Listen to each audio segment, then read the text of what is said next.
Bueno, ¿cómo están? Vamos a ver hoy la clase de tejidos de la hoja grabada, así que vamos a comenzar. Los tejidos son un nivel de organización dentro de la biología y es el nivel más complejo que vemos durante el curso de ingreso. Hasta ahora hemos hablado de cuestiones celulares, de cuestiones moleculares y ahora vamos a ver un nivel de complejidad un poquito mayor que es el de los tejidos, que son los distintos componentes de las estructuras más complejas que podemos encontrar en los organismos. Y vamos a ver un poco, más que nada, los principales tipos de tejidos que hay, qué funciones cumplen y qué características o rasgos poseen. Tenemos, como verán, cuatro tipos de tejidos básicos. Definiendo, como ya pueden haber escuchado y visto, a tejidos como un agrupamiento de células que cumplen la misma función. Generalmente tienen la morfología similar entre ellos, dado que forma y función van de la mano, generalmente hay una morfología similar en las células que componen los tejidos. Tenemos cuatro tipos de tejidos: tejidos conectivos, tejido epitelial, tejido muscular y tejido nervioso. Hay algunos más, estos son los únicos que vamos a ver durante el ingreso. Vamos a ver a uno de estos cuatro, cada uno de estos cuatro casos y detallarlos un poquito más. Tenemos por un lado el tejido epitelial, es uno de los tejidos más importantes porque, como sabrán, es el tejido que integra nuestra piel y por lo tanto es uno de los tejidos más desarrollados, con mayor extensión en nuestro cuerpo y que cumple una función muy importante, que es la función de defensa. El tejido epitelial está generalmente compuesto por una capa de células epiteliales.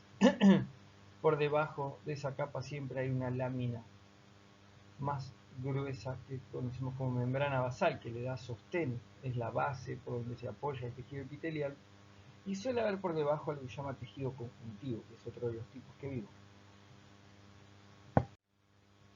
Entonces, esta es la estructura básica del tejido epitelial. La función de los tejidos epiteliales es recubrir superficies, pero cuando hablamos de recubrir superficies no hablamos solamente de recubrir superficies externas, como la piel, sino también superficies internas, como el tejido que recubre la mayoría de los órganos internos. Entonces, no confundir nunca el tejido epitelial como algo que solamente está exteriormente. Esta es su estructura básica. ¿Por qué se los reconoce a los tejidos epiteliales? Por dos tipos de rasgos: por los números de capas celulares que tienen. Puedo tener un tejido simple, de una sola capa, o un tejido estratificado que tiene varios estratos, varias capas de células, y por la forma de esas células, si son planas, si son cúbicas o cilíndricas. Lo vemos mejor con un ejemplo, con dibujos. Este es un tejido, los tres de arriba son tejidos simples, porque hay una sola capa de células, solo que acá la célula tiene esta forma plana o aplanada que mencionamos. Esta tiene la forma de cubo, ¿no?, cada una, y esta la forma cilíndrica, pero verán que hay claramente una sola capa. Entonces se llaman tejidos epiteliales simples. Los tejidos pseudoestratificados son uno de los tipos intermedios entre el simple y el estratificado. Es un tejido que parece estratificado pero no lo es. Si se fijan, las células forman una sola capa, solo que los núcleos están a distintas alturas y eso da la sensación de que hubiera más de una capa, pero no lo hay solamente células de distintas alturas en una sola capa. Y finalmente el tejido estratificado plano, que es el típico de la epidermis, donde tenemos varias capas, como pueden ver, varias capas, este, varias capas celulares, inclusive las primeras, como verán, son cúbicas y terminamos en células planas, hasta pueden tener las capas distintas formas entre sí. Recordad, estos son los tejidos epiteliales. Su función: recubrir superficies, tanto externas como internas. La piel como el más conocido de todos ellos, pero ejemplos hay de epitelios cubriendo distintos tipos de superficie. Acá están ejemplos en fotografía de los mismos epitelios que hablamos recién: plano, cúbico, cilíndrico, pseudoestratificado y el plano estratificado.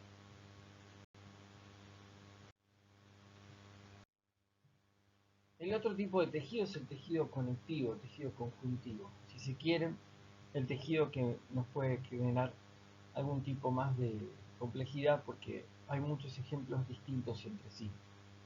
Entonces, lo primero que vamos a remarcar es por qué a todos estos que vamos a ver los llamamos tejido conectivo.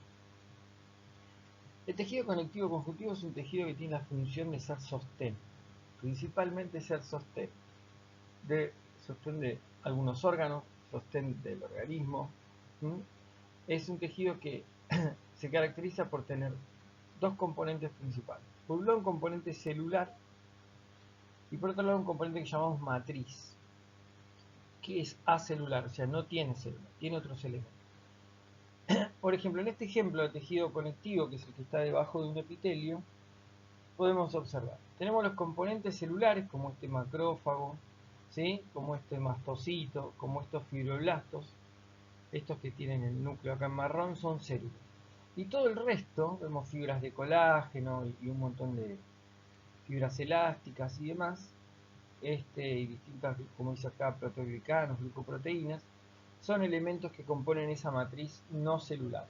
Entonces, dependiendo cuánta matriz no celular tenga, o cuántas células, cuánta matriz celular, y de qué tipo, con qué tipo de células, voy a tener los distintos tipos de tejido conectivo. Así que es importante recordar eso, que el patrón general es que tenemos el patrón general que tenemos es el de un tejido que tiene componentes celulares por un lado y componentes no celulares por el otro. La cantidad que haya de cada uno va a determinar los distintos tipos de tejido y va a determinar la función de cada uno. Esto es un poco lo que hablamos recién: la matriz extracelular, el componente celular, y que en la matriz extracelular puede haber distintos elementos, fibra de colágeno, fibras elásticas. Vamos a ver que la matriz puede ser muy presente, como en este caso, o puede ser casi inexistente. Eso va a depender del tipo de tejido del que estemos hablando. Fíjense, todos estos que están acá son tejidos conectivos, para que entiendan la variedad de este tipo de tejidos. Por un lado puedo hablar del tejido conectivo laxo, el que hablamos, el que está debajo de la piel, que es el que vimos recién. Tejido conectivo denso, como los ligamentos, son esos componentes que unen articulaciones entre sí. Fíjense, acá la matriz extracelular casi no existe, es todo componente celular.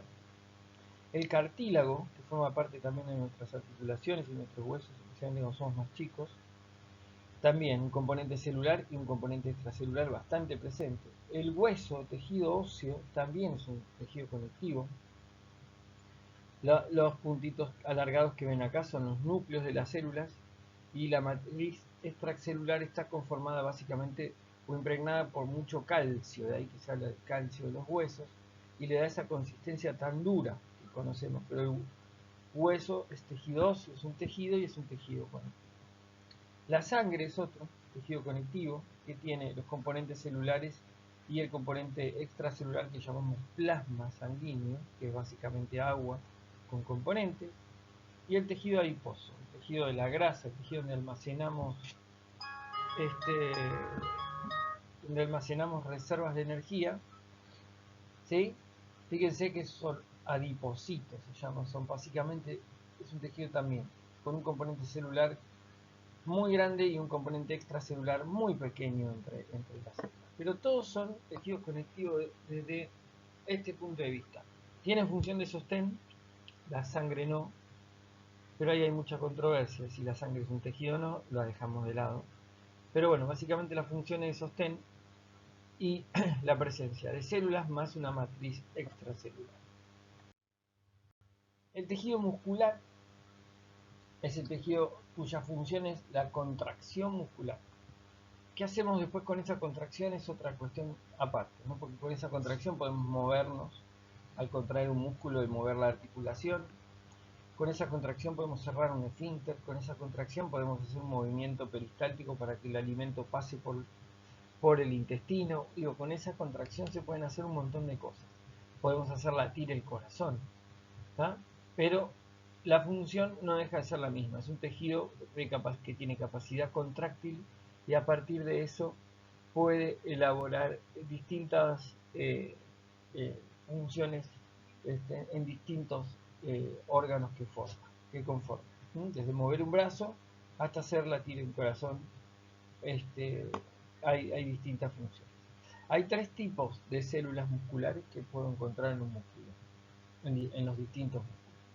La célula muscular lisa, que es esta en forma de huso, se llama, o abusada, con un núcleo en el centro. La célula muscular esquelética que conforma los músculos de nuestro cuerpo, los músculos voluntarios, tiene más de un núcleo presente, están en la periferia esos núcleos y tiene todas estas estrías que vemos acá. Y la célula muscular cardíaca, una célula que tiene un solo núcleo, que tiene algo de estrías y que se ramifica como característica también distintiva, y que es la que integra el corazón. Bien, ¿qué tenemos entonces? El tejido muscular esquelético es el que más abundante en nuestro caso tenemos, es el que compone los músculos voluntarios porque nosotros decidimos cuándo queremos que se contraiga, y tiene esta compleja estructura que la traemos para que vean solamente cómo es que aparecen esas estrías, porque es justamente por lo que reciben el tejido muscular estriado. Es la superposición de distintas proteínas de actina y miosina en una estructura típica que tienen estos músculos que le permiten, que hacen aparecer estas estrías, que le dan el nombre. Pero es solo para eso. Esto sí es importante que recuerden. La distinción entre los tres tipos de músculos, ¿no? El músculo liso, como dije, de forma usada, con un solo núcleo, un músculo involuntario. ¿Qué significa que un músculo involuntario? Que yo no decido cuándo contraerlo. Se contrae de acuerdo al control del sistema nervioso y hormonal y no está bajo mi control. El músculo esquelético sí es un músculo voluntario. Yo decido cuándo contraer el bíceps para mover el brazo, por ejemplo. Como ya dije, la presencia de las estrías, de los núcleos en la periferia, es su rasgo principal. Y el músculo cardíaco, como dije, un músculo que presenta una célula con ramificaciones, con un solo núcleo, que presenta estrías y que es un músculo también involuntario. El corazón no tenemos nosotros que decidir cuándo contraerlo, es un ritmo que se controla involuntariamente. Esto es muy importante, que distingan estos rasgos de este cuadrito también. Acá tenemos la diferencia entre los tres músculos de células musculares en cuanto a su forma, la ubicación en el cuerpo, la presencia o no de estrías, la presencia o no y de cuántos núcleos y dónde están, y el tipo de contracción, voluntaria e involuntaria. Esto es un rasgo importante para recordar. El último que nos queda es el tejido nervioso, también un tejido complejo, porque cuando hablamos de tejido nervioso uno asocia a neuronas, pero no son solo las neuronas el tejido que compone al tejido nervioso. Las neuronas son solo una parte. Como pueden ver acá, hay astrocitos, oligodendrocitos, microgliocitos, hay un montón de células y de material no celular que componen el tejido nervioso. ¿Cuál es la función del tejido nervioso? Transmitir impulsos, llevar señales de un lado al otro. Esa es su función. Esa función la cumplen las neuronas, básicamente dentro del tejido, pero se necesitan otras células más para conformar todo el tejido nervioso. Bien, esta es la célula más conocida, la célula que todos tenemos en mente cuando hablamos de tejido nervioso, la neurona, la responsable de transmitir impulsos. Tiene el núcleo con su citoplasma y ramificaciones alrededor que llaman dendritas, que tienen la función de recibir señales. Y después tiene una larga prolongación, que se llama axón. que es la prolongación que se encarga de transmitir la señal. Con las dendritas la recibe, con el axón la transmite. Ese axón es una especie de cable y para aislarlo y que la señal no se vaya para otro lado, está recubierto por una capa de mielina, que es como una especie de grasa que le hace de aislante a ese cable. Y que sin esto no podría funcionar adecuadamente. El lugar donde se une el axón de una neurona con las dendritas de la otra neurona, el lugar de unión se llama sinapsis. Es el lugar donde una neurona le transmite el impulso a la siguiente neurona. Como verán, y en especial entre otras cosas, para sintetizar esa vaina de mielina, aparecen, como dije, otro tipo de células que están presentes, ¿sí? Como los oligodendrocitos, los astrocitos, ¿sí? Que se encargan, entre otras cosas, de sintetizar esa vaina de protección, esa vaina aislante, para asegurar la correcta transmisión del impulso nervioso. Esto es lo otro que hablamos. Tenemos la neurona con su cuerpo, el núcleo, las dendritas, el largo axón para transmitir con la vaina de mielina y el lugar donde se une a las dendritas de la siguiente célula que llamamos sinapsis. ¿Sí? Hay cadenas de neuronas que se encargan de transmitir. A veces es una sola neurona con un axón muy largo, a veces son una larga cadena de neuronas que se transmiten la señal de una a la otra, transmitiendo así el impulso a través del sistema nervioso. Bueno, finalmente tenemos solo mencionar que el conjunto de tejidos en general conforma un órgano, que es el otro nivel de organización. El órgano está conformado por distintas capas, como pueden ver acá, capas musculares, capas conectivas, tejido epitelial, tejido sanguíneo. Hay distintos tipos de tejidos, todos pueden conformar un órgano, como puede ser un estómago, un hígado, un riñón, el cerebro. Tenemos distintos tipos de órganos que están, recordar esto, conformado por distintos tipos de epitelios. Bueno, esto ha sido todo, es un capítulo breve, con poquitas cosas por suerte, se los dejo grabado.